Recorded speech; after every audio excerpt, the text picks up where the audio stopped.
大家好，歡迎大家嚟到龐寶林投資 GPS。AI 槓桿平倉潮短暫解決，反彈不代表中長期問題解決嘅。港股咧7月係叻晒啦，能唔能夠繼續翻身呢？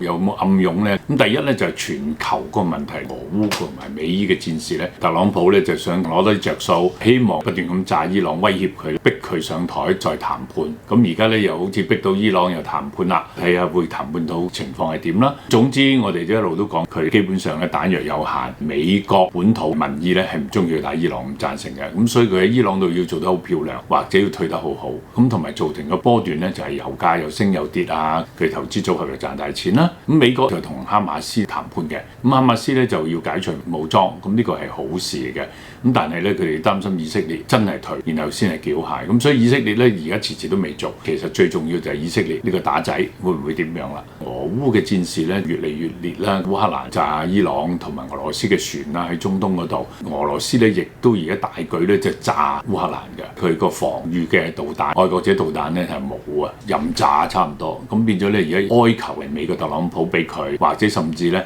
可以就喺美國製造。咁但係似乎特朗普又唔想，因為佢又唔想太過得失，同埋咧世界大戰，佢其實想攞啲着數，佢唔想打仗㗎。總之咧就有機會複雜性，因為呢俄羅斯咧炸咗咧美國喺烏克蘭做嘅無人機嘅衝廠，咁究竟嘅情況會點呢？所以咧我哋覺得咧投資軍工股咧，尤其是歐洲同埋英國啊、美國啊，都係着數嘅，甚至係日本。中國就喺香港少嘅軍工股上，但係軍工股當然升咗好多啦。至於英國軍工股係點呢？就未來話10年新嘅首相上咗之後，花84億英鎊請到啲學徒去做船啊、做工程啊、其他嘢。其中系統公司呢，英國航太系統公司 BAE System 就攞咗59億英鎊大部分。咁所以大家留意下呢啲股份係咪升得太多？如果有回調就可以考慮㗎。咁另外英國咧準備做4個潛艇，咁所以都係相關嘅英國嘅軍工股咧，亦都可能受到幫助嘅。另外咧就係美國而家嘅經濟數據啦。最近咧美國股匯同埋經濟數據係究竟係點咧？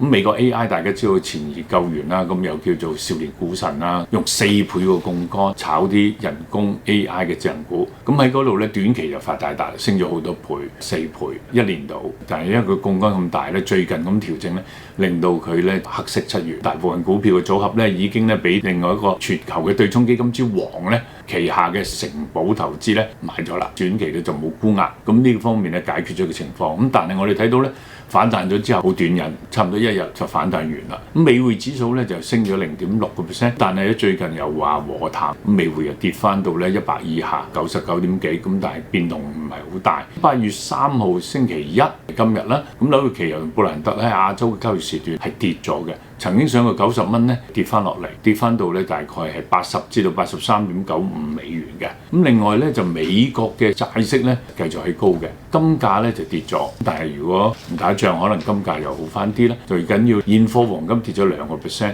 美國30年嘅債券咧係見咗5.265，係19年嘅高位。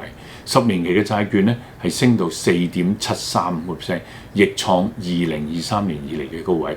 咁7月份咧，密芝根嘅信心指數就係55.2，似乎係高於初值54.4。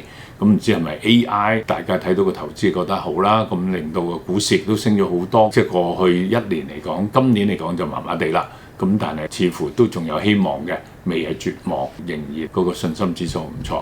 咁未來1年嘅通脹咧，亦都係溫和同預期嘅4.2差唔多。5至10年咧，亦都係3.3。咁所以呢方面令到聯儲局維持個息率不變咧，亦都對嗰個股市、美國股市係有幫助嘅。美國首次咧30年同埋日本一齊干預日元。美國當然唔係沽美金買日元啦，其實佢最主要咧就沽歐羅就買日元嘅。咁所以咧就變咗咧日元咧就反彈得好犀利啦。反彈到155，咁由163反彈上嚟。但係我哋覺得今年嚟講咧，最高日元咧係可以去到152都唔定嘅。日元可能進一步都有機會反彈，但係日本央行過去咧就係因為佢買美債先有錢，自己都要託日元買日元啊，咁所以就買咗啲美債，咁所以美國債券咧又繼續上升，加上美國金融市場同埋股市咧對美元嘅需求好大。咁仲有咧就係過去日本咧花好多錢啦，個央行買日本嘅債券，將日本嘅息去到零。咁但係日本嘅債券咧，而家個息好高啊，負擔都好大，所以咧其實個穩定性大家都要留意啦。因為短期靠 AI 啊，仲有咧日本嘅首相就話減稅啊，其他嗰方面，尤其食品稅一路減啊，減到1%，可能仲要減。咁同安倍咧就唔同，起碼咧就有個收支平衡啲嘅國家啦。至於咧就美國嘅科技股嘅走勢咧，納指咧7月係跌3.2%，係表現喺20年最差。但係重磅嘅股咧，好似 Amazon 啊、Alphabet 啊，上個週五咧就升15.32%同埋6.73%。晶片股嗰啲咧就麻麻地啦，高通啊同埋 AMD 咧就回調。咁費城個半導體指數喺上個星期五反彈咗5.16%咧，就跌啦。咁所以亞洲星期一今日對於香港晶片相關嘅股票同埋韓國啊同埋台灣都有回軟嘅。高通咧嘅純利因為美國嘅零件嘅漲價、金屬啊同埋晶片嗰啲嘅價格上升啦。咁蘋果呢個銷售咧就差過預期，亦都個股價咧係跌咗10%嘅。個別股份咧有升有跌，佢頂住個指數咧，似乎就係呢個亞馬遜嘅業績咧就係唔錯嘅。佢 AWS 咧嘅訂單咧而家已經有達到4960億美金嘅，咁加速咗咧佢投資 AI 嘅基建，負現金流咧係76億美元，就唔係太多。咁所以咧四大雲企裏邊 Meta、Google、Amazon、微軟開支咧一路多到就會突破7000億美元。咁視乎咧邊一間慳到錢或者佢能夠體現有收入，係彌補到呢個大嘅開支。咁我哋睇呢啲股份嘅時候就一定要留意呢方面啦。中美嘅 AI 咧就大戰啦，本來咧大模型咧就美國贏晒，咁而家咧中國嘅大模型開始咧喺10大裏邊咧都佔5個席位啦。另外咧就中國做嗰個 Physical AI 咧Agentic AI 咧做得相當之好嘅，加上咧而家中國咧就行開放式嘅，開啟一個叫雙軌智能時代，美國企業構建咧互相制衡、一齊共生嘅系統。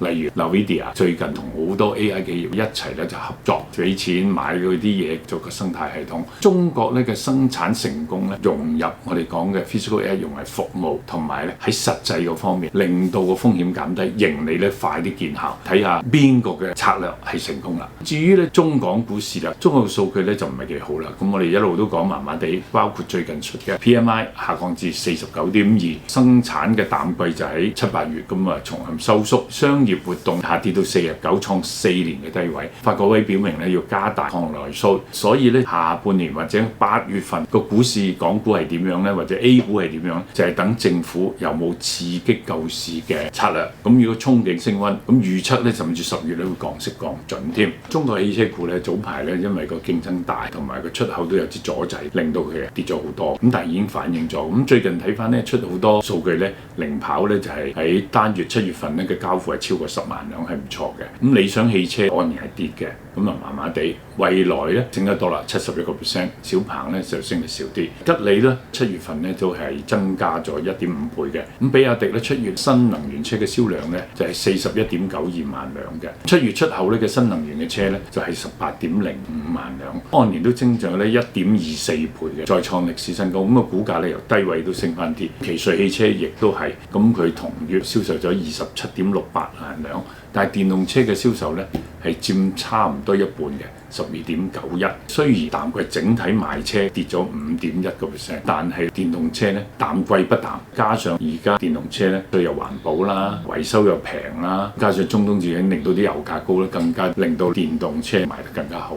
仲有佢嘅軟件啊，其他嘢做得好啦。譬如而家盛傳阿里嘅簽文咧，同咧特斯拉 Tesla 嘅中國工廠咧就合作深度測試咧，就相信未來將簽文嘅 AI 咧就放入去特斯拉度咧，去幫助提供，譬如話有語音啦，好最簡單就係阿里雲啊，同埋特斯拉咧就未來無人駕駛各方面嘅嘢嘅。咁至於中港股市嚟講咧，香港嘅股市咧7月就好叻啦，升咗差唔多3000點嘅，所以咧我覺得都要唞唞，短期係呢個情況。咁至於8月份應該點呢？咁我覺得有啲暗湧啦，中東好多其他因素都冇咩影響㗎啦。最主要睇就北水，中國國家嘅政策同埋政府嘅政策，正話講嗰啲會唔會做？如果能夠做嘅，就會更加好啦。7月份呢，就當然贏咗台灣啊、韓國、日本啊咁樣，但係因為呢啲國家呢，今年係升咗好多，今年嘅升幅仲係好多嘅，跌咗咁多嘅話。至於呢，就係美團啊、小米呢，佢哋呢啲股份都升咗好多。咁其中一樣嘢呢，跌得慘，同埋可能內卷啊，其他嗰啲方面冇啦。咁同埋有啲新嘅消息令到佢哋有個回升，所以咧我哋覺得咧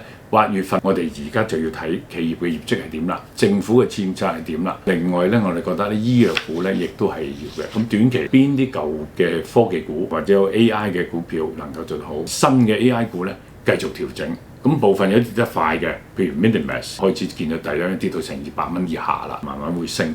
咁反而智譜咧就係因為咧升得太多，跌得冇咁犀利，咁而家仲有空間一路去調整緊，所以咧大家都有好多機會俾大家低位做嘅。